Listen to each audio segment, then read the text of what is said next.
Welcome to a whole new season of In Gear. This week we look at a record-breaking hybrid, the Infiniti M35h. Then a chat with a legend, F1 god Mike Gascoigne.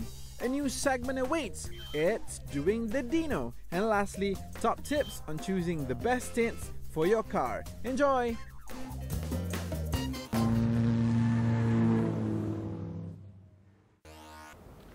Hey guys, now here's a typical Malaysian story. You go to school, you get good grades, and then you get yourself into college, right? Now when you're in college, if you're lucky, your parents will buy you probably your first car, and it's probably going to be a Malaysian car. And then once you're done with college, you get your first job. With the first job, you get your second car, and you want to upgrade from being a Malaysian car driver, you get a B segment Japanese. And then when you get to the executive level, you will go for a C segment Japanese. It's only natural. And then when you have arrived, you will go for a German kuxo-barge. It only is natural. Well, now there is an alternative. And here it is. Well, here we have it. This is the Infiniti M35h. 3.5-litre V6 engine paired to an electric motor coupled to a clever dual clutch 7-speed transmission that pushes all that power to the rear wheels. What do we have here? We have a Japo kuxo-barge that promises performance. And this brand, that's not been around for a very long time. It's only been in KL for about 2 years. They promised to bring the heat to this German Holy Trinity. Now, we are here in the showroom and we've been given, the free run of this car. So how about we take it to a place where we can have wide open roads and really see what sort of, well, apparently a Guinness World Book of Records kind of performance can be given to us in this car. Let's check it out.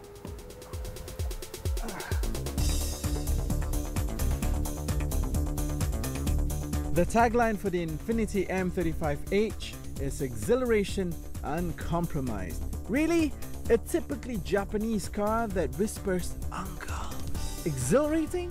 Well, let's just say this uncle is on a Tongkat Ali diet. On paper, it's got it. 3,498cc V6 engine with Infiniti direct response hybrid utilizing a lithium-ion battery and 50 kilowatts electric motor. 5.5 second century sprint, 250 kilometers an hour top speed, rear wheel drive. Power war, this uncle. Now guys, this is actually very simple. For 500 grand, yep, you can have the option of going for any of the, well, if I can say vanilla options out there. You've got an entire range of German sedans that we're all very familiar with, and they all come within the same price bracket. But what does 500 grand give you? Well, in this package, definitely different. Yes, people may say that it's a poshed up Japanese car, but look at the design. This car was designed for the American market, and it has the taut lines that gives that, if I can say, je ne sais quoi of powerfulness and muscle and intensity in the design language itself. It looks very, very stout and progressive, and dare I say, it's a very smart looking executive car. Now, 500 grand would also give you something a little bit more, and this is what it is.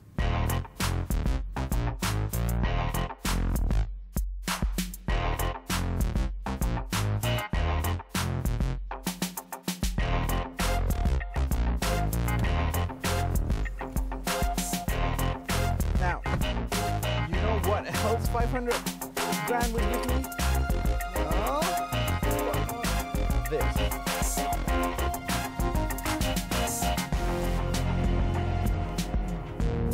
Now what we have here is 360 brake horsepower on tap and 350 Newton meters of torque.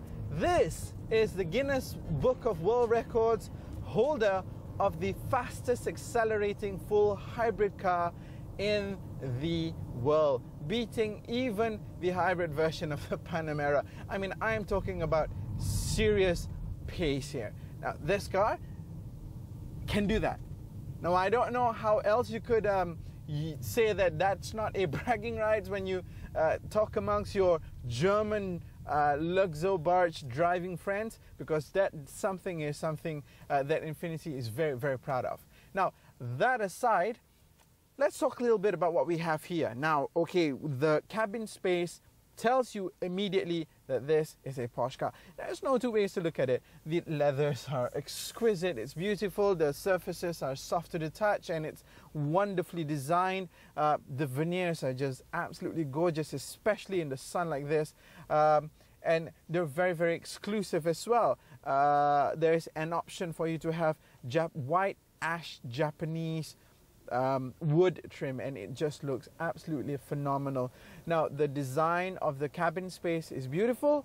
The buttons are exactly where they should be. Everything is within reach, and it's a very, very comfortable place to be in. Now, the seat here, it's got little holes here, and I've got a knob over here. If I turn it to the left, it pumps up cool air to my bottom, so I'm always kept cooled in any temperature. You know, we're in Malaysia, and that's something that's very important. Now, the seats, whilst they may look stately and comfortable, they also have one more interesting bit.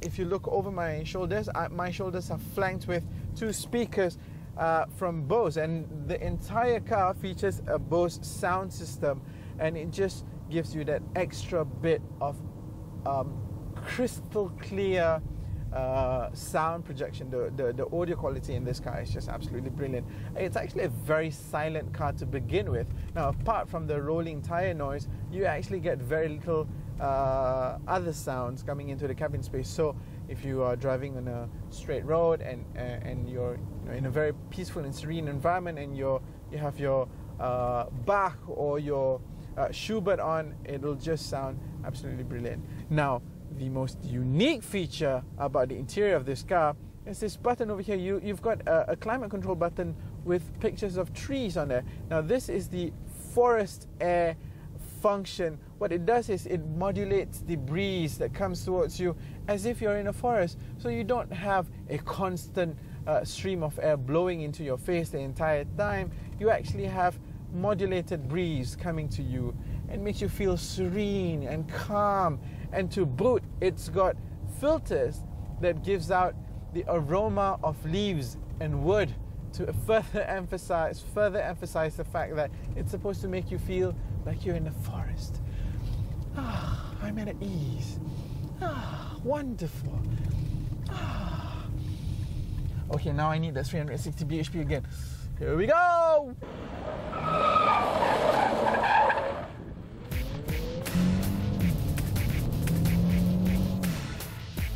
The Infiniti, with its long list of gadgets and trinkets, most definitely can be seen as a viable option. The extra oomph gives you that extra nudge in its direction. The rarity on the road gives you uniqueness. So what if it's a posh Nissan? It does the posh bit really, really well. But how would it sock up against a posh Toyota? Next week.